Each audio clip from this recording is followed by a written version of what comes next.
and make sure that I place these two in the same folder. And the reason why I'm doing that is because I want to create one boolean for this folder. So I want to make this to be additive, this to be additive as well, and this to be subtractive. And with live boolean on, I get an idea of what I'm going to get. The inside looks a little bit more faceted, and that's probably because this piece here is pretty low res. So let me make sure all these are pretty much along the same resolution. So I'm going to turn polyframe on for this one. And I'm going to delete the higher subdivision levels for it, just leave it at that. And then when I switch over to this one, you can see still it's got that CAD shape. So I'll just go ahead and go to geometry here. Again, detect edges, adaptive on, and just zero mesh it, which should go pretty quickly. It's a pretty standard shape. And that looks okay. And then last but not least, what I want to do is I want to take the cylinder that I have and maybe increase the resolution on it. So here, I'm going to go ahead and isolate it and look at see what it looks like. And it looks pretty simple here. And what I want to do here is maybe go to ZModeler, delete these edge loops like so. And oops, not like that. And what I'll do here is press Alt to delete. Let's see, here we go. And what I need to do here is just add enough topology in here to make this more of a equivalent topology to the other pieces. So the front here looks good, but we're really not going to even use this part. We're just going to be using this cylindrical part over here, the barrel. So what I'm going to do here is just go to Insert Edge Loops, and we're going to insert multiple edge loops. And let's go ahead and start with 50, see what that looks like. And that looks good. However, it's creasing them, and I don't really want those creases. So I'm going to go ahead and turn those off. Here under, let's see, polygon, alter, okay, it looks like it's going to put those in there unless I turn off. Let's see here. I think it's just going to go by these edges over here, which are creased, which is fine. I don't think that matters at this point. So I'm just going to go ahead and add those edge loops. And then maybe go ahead and do a couple of steps here, which is go under geometry and crease and uncrease all. And that will remove all the creases. And then I don't really care about these edges, but I think I'm just going to crease those just for good measure here. So go to crease, edge loop complete, and then just crease those two edge polygons like so. Okay, so that's basically the shape that I have, and then let's bring everybody back and see what we've got. So here, a good way to see the topologies, I'm just going to go ahead and do a quick BPR render, and that shows me the topology. So it looks like this is a little bit more sparse, this is less sparse, and this is pretty dense. So to get these to be equivalent, I can just go over to this one and zero mesh it again at half of what it's at right now. So just go to zero mesher and choose half and zero mesh it again. Let's see if we get, yep, so that looks okay. And let's go ahead and render this again. So that looks good, that looks good. So these are pretty equivalent. Then the last thing I need to do is the cylinder. Maybe I'll add one more subdivision level to it. So I just go to geometry, divide it, and then delete the lower subdivision level. All right, one last render here, and I've got pretty much equivalent topology more or less. I'm just eyeballing it, but it looks okay. So at this point, if I go to live boolean, this is what I get. Let's turn polyframe off.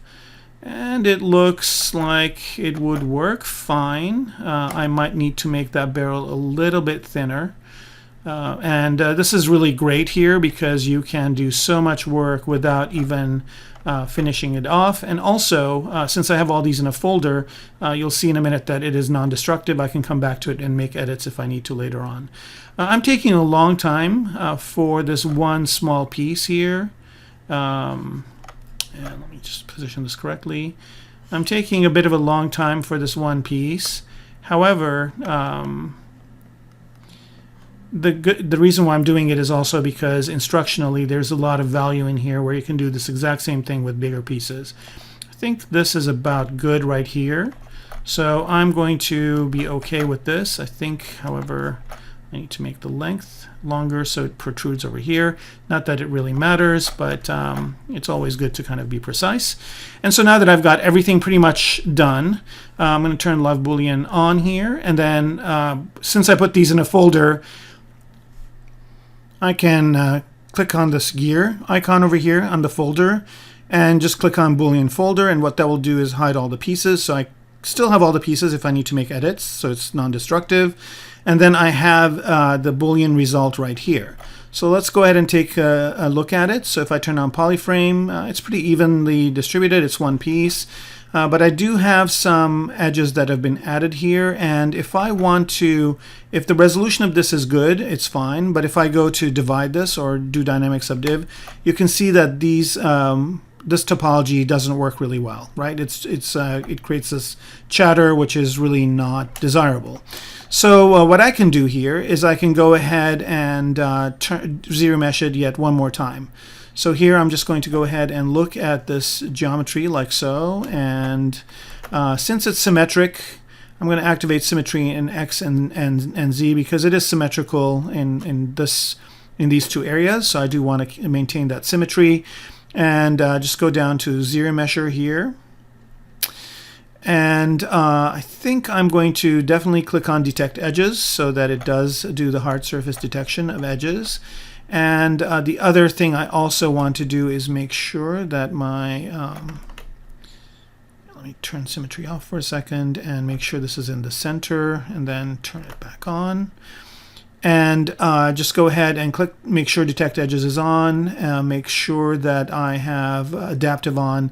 And also, I think I'm going to try and see if I can double the number of polygons I have. I can always zero mesh it again with half later. And let's see what kind of results I get there. And here we go. I think this is as good as it could ever get. So I've got exactly what I wanted, and also it created a creased edge for me in the front here where it had that hard angle. And if I don't want that, which I kind of think maybe bevel would look nice over here, I'm going to go ahead and turn off symmetry at this point. And if I don't want this, I'm just going to go ahead and delete. So I clicked on insert, but with Alt, that's deleting that edge loop. And I'll get this nice bevel over here, and I like that. So if I go to dynamic subdiv, I get a really nice result like so. Looks like I need to remove the crease first, so let me do that. And I can just do that with going into geometry and crease and uncrease all. And let's remove that edge loop. See if that, okay, so that's good. I think I inadvertently created a polygroup there, didn't mean to, and that looks exactly what I want it to look like. And it's got all these different polygroups for me already, which is really nice. And you can see here that I don't even need to subdivide this. It looks pretty good as is. If I see these crease lines, which were probably created because of the symmetry, if I want to get rid of those crease lines, one other last step that I could do here is go under deformation and go to polish by features and just maybe choose a level of 10 or so here. And that basically got rid of those seams. And then the last thing I would want to do if I wanted this to look a little bit tighter is just go into geometry again and hit this with clay polish maybe a couple of times, and that basically actually just once did it. It just basically tightens these up, gives me the sharper angles. And yeah, so here we go. I've got this perfect subtool now, and it's at about 54,000 polygons. And I could probably simplify this if I want to, but I think for the kind of complex shape that it is and the fact that it's all quad is a great achievement. So now we will just go ahead and copy this piece, go back to our mech over here. And I think that is over here.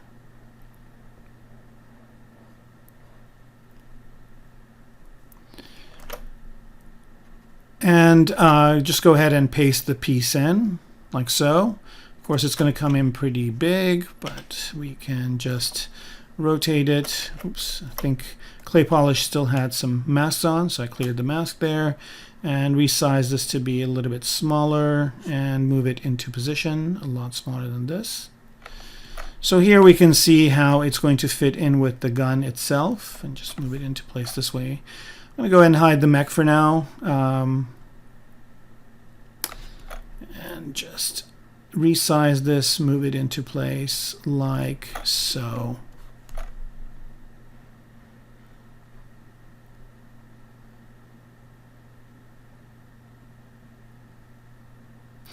And one thing is that it's not really centered here, so I'm going to go ahead and by Control Alt and clicking on this button right here on the Gizmo 3D, I can get it to center, and then I'll just resize it and place it on top of the barrel that was there. Okay, so let's go ahead and see what that looks like.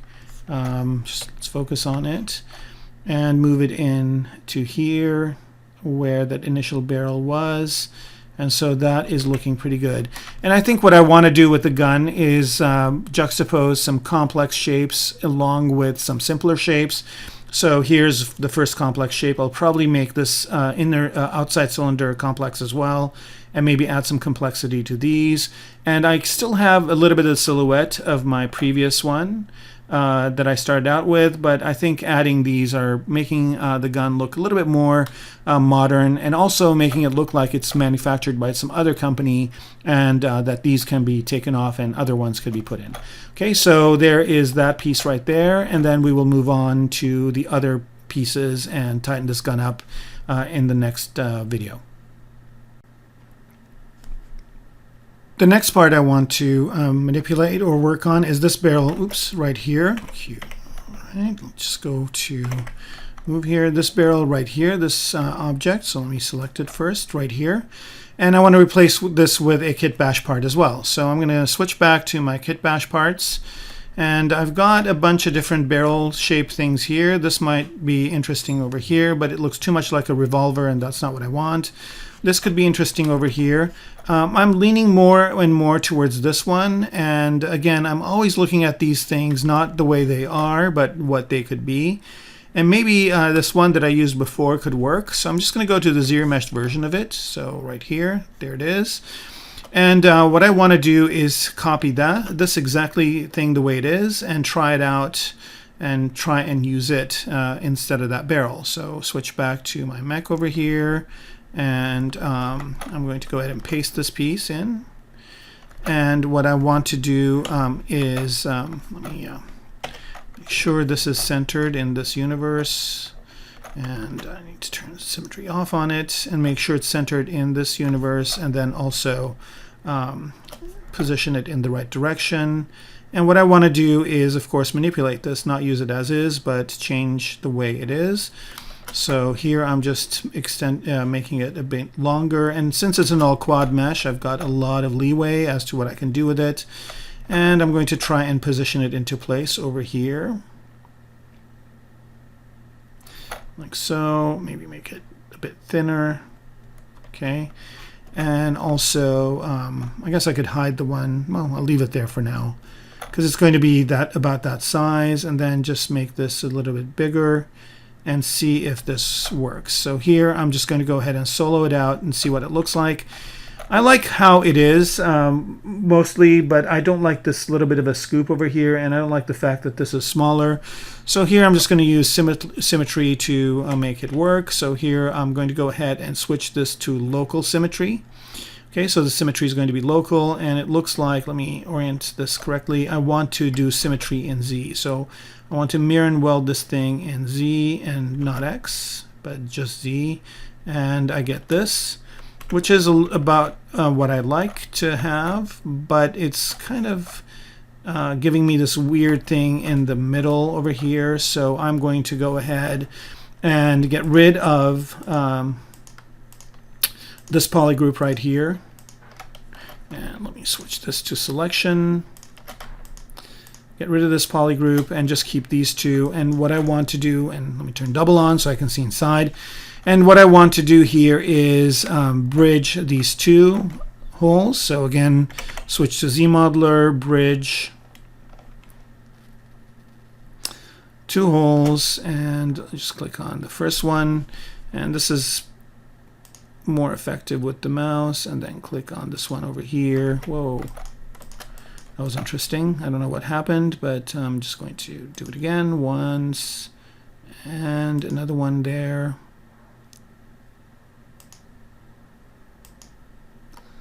All right, let's see what that produced. That is pretty wacky stuff right there. I want to make sure symmetry is not on. Let's do this one last time. And maybe it's freaking out because these edges are, oh, there's 2 edges here. That's what's going on. So I'm just going to go ahead and delete these edge loops over here. So delete poly loops, not edge loops, but poly loops, this one and this one.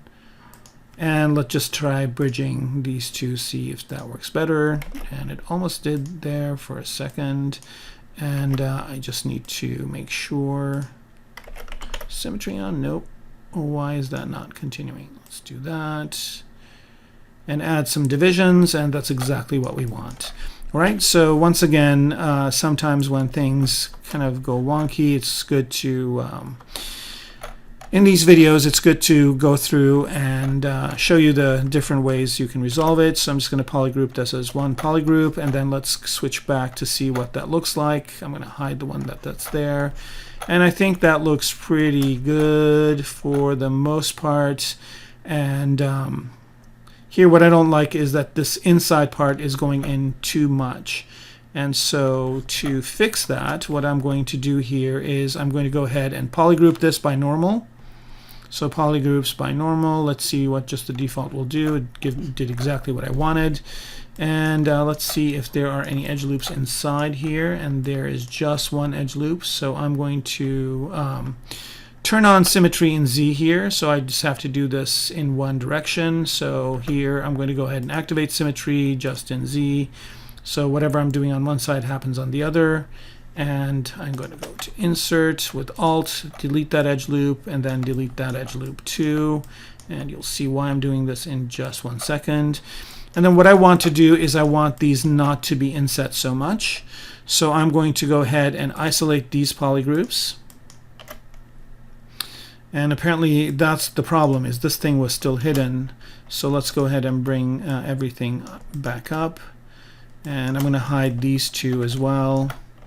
And bring everything back and click Delete Hidden, because I don't want that inner surface. Okay, so now I'm just going to select this and just have these two. And then if I go over here to, and I'm going to mask them, bring everything back, and invert my mask. Okay, so now what I can do is I can widen these to be more along the lines of what I'd like, and I wanted it to be similar to the one in the middle, so this is perfect, exactly what I wanted right there. Okay, so let's go ahead and bring everybody back, see what this looks like, and that is perfectly exactly what I wanted. So here, if I divide it once, I can see that it's going to be perfect. Okay, so that's done. And now I move on to these two parts on top and the bottom. All right, so now we're going to work on these top and bottom pieces, which are going to be a kind of significant shapes that are going to be augmented to this. And then lastly, we just have to work on this main body, and we will be done. I can probably bring in kit bash parts for this. But I have a very specific idea, again, based on the reference I've looked at and liked, to have these look a certain way. And so here I've just basically created a folder with this piece in it. And what I'm going to do is in this folder, I'm going to append a Polymesh 3D.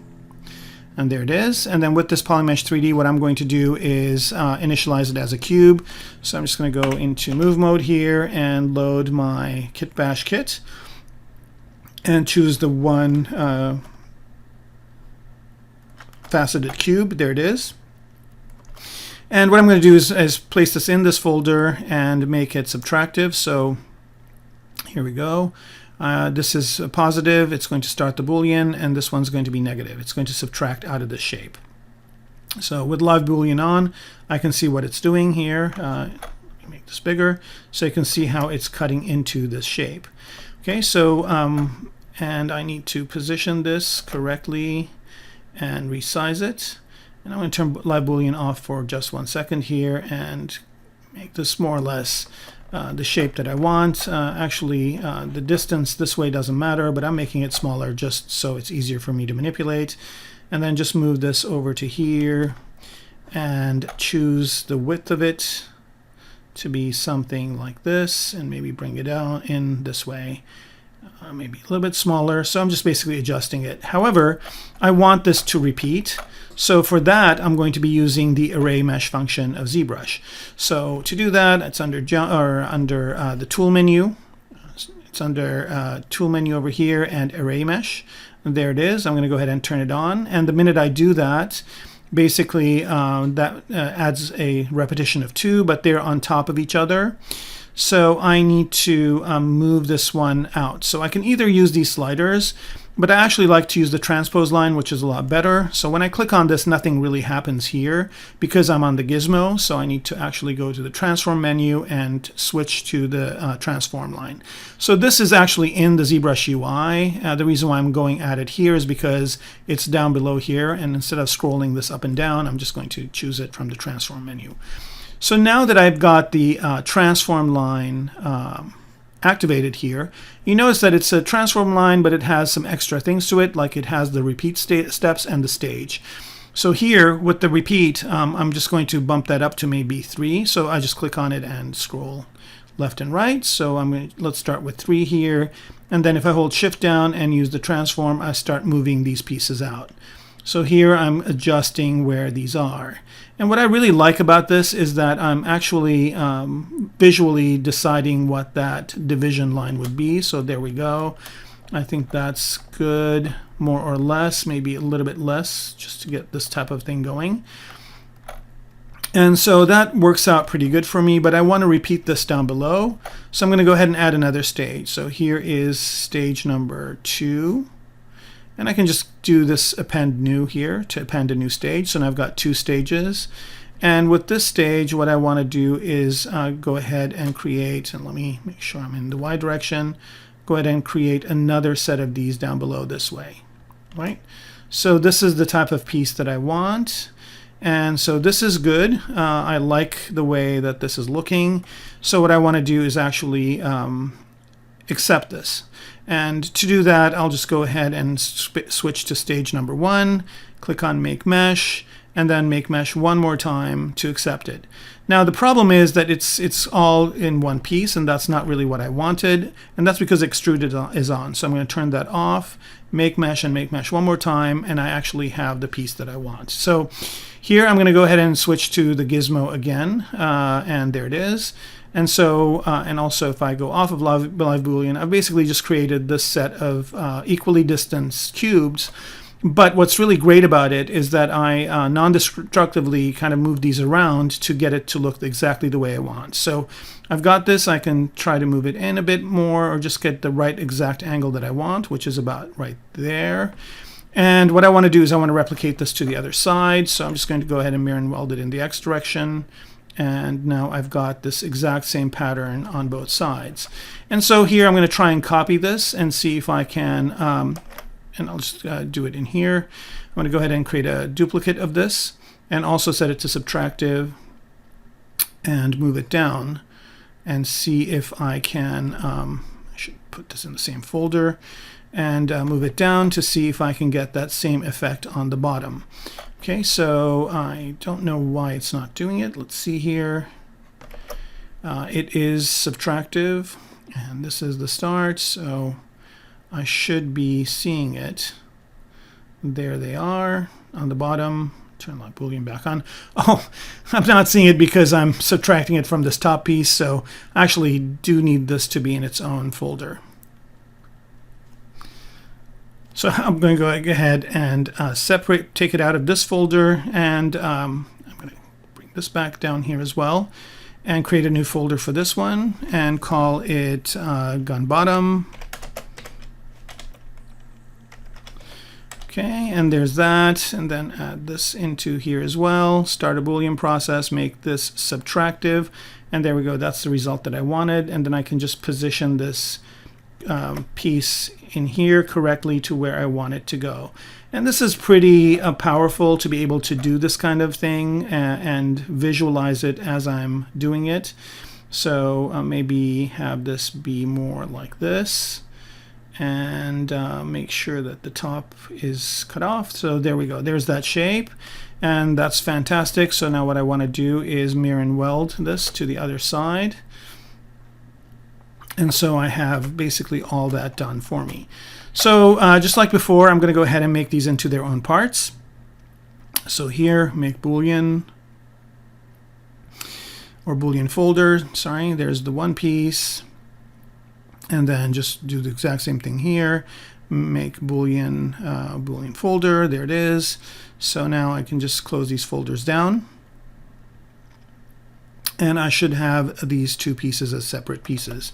So let me just, I think I inadvertently put this in here, which I didn't want to do. Here we go. And so here is this piece, and here is this piece. On the bottom one, as a matter of fact, I actually wanted to extend this all the way through.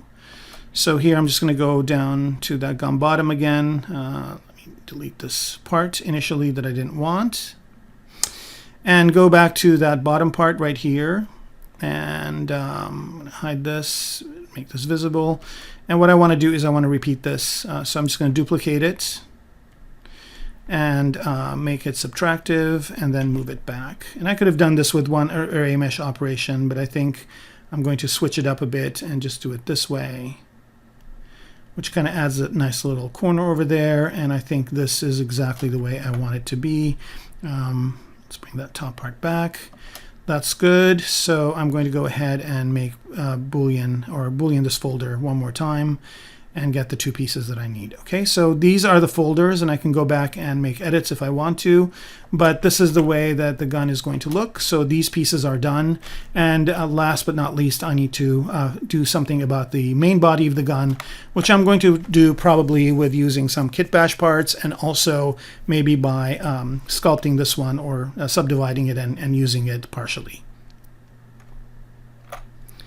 Okay, so now moving to the main body here, the first thing I want to do is go to dynamic subdiv, which will make it into this kind of shape right here, but I can go ahead and start playing around with the Q grid.